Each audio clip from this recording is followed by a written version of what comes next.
Thank you for joining me today.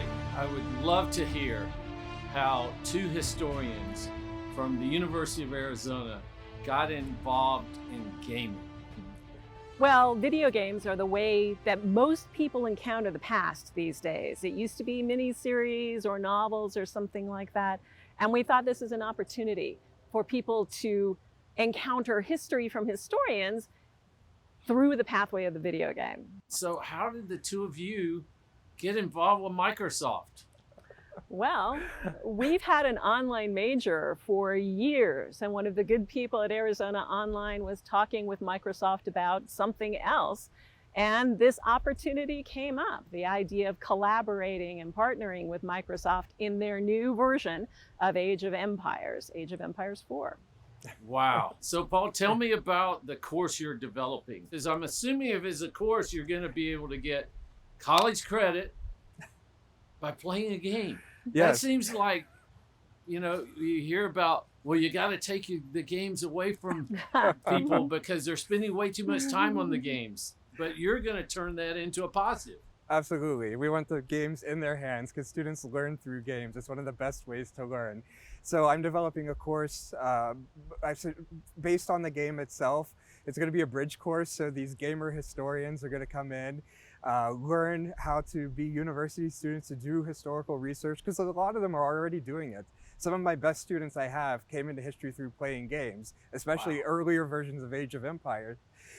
And they're doing research while they're playing. They're fighting a battle and they're saying, oh wait, what happened in this battle historically? How can I play this game better if I learn about the past? And I want to build on that and be involved in that. And we've built this educational content that's going to be in the game. It really goes back to, for hundreds of years, people have been learning with games, especially in higher education. The first universities in medieval Europe used games in their curriculum to teach people. There's this great board game called Rhythmomachia, the number battle, and that would teach about arithmetic. There were card games used to teach about logic. Chess was sometimes used to teach about geometry.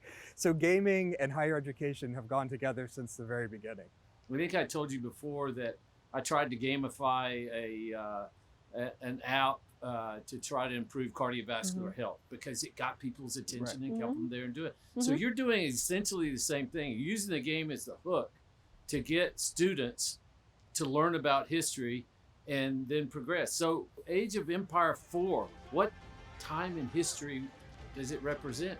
It starts with the Norman invasion, the 11th century, 1066 and so forth, goes on to the 100 Years' War, and then moves on to the Mongols. Yeah, to the Mongols and to medieval Russia. It ends in the 16th century, so it's about 500 years of 500 history. years. That's a lot of material. Yeah. And how would the gamified examination of one's knowledge differ?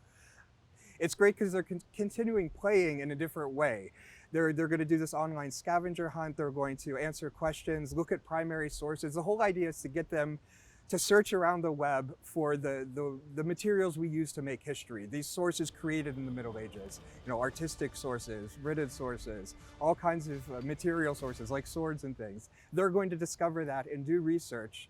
And then after they've done that, they'll come into the class with me and we're going to continue to build on what's in the game.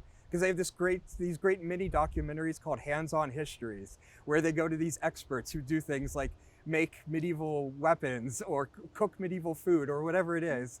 And the students in my class are going to be doing their own research and making their own hands-on histories. The best way to learn history is by doing history, by doing what historians do, not just memorizing what they've done. It's getting your hands in there and writing and doing research and making stuff for yourself.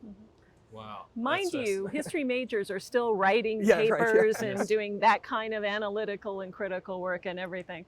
But there's an opportunity to expand the voyage of discovery in a more intense way, to give people an experience that excites their passions and catalyzes their thirst for further kinds of discovery.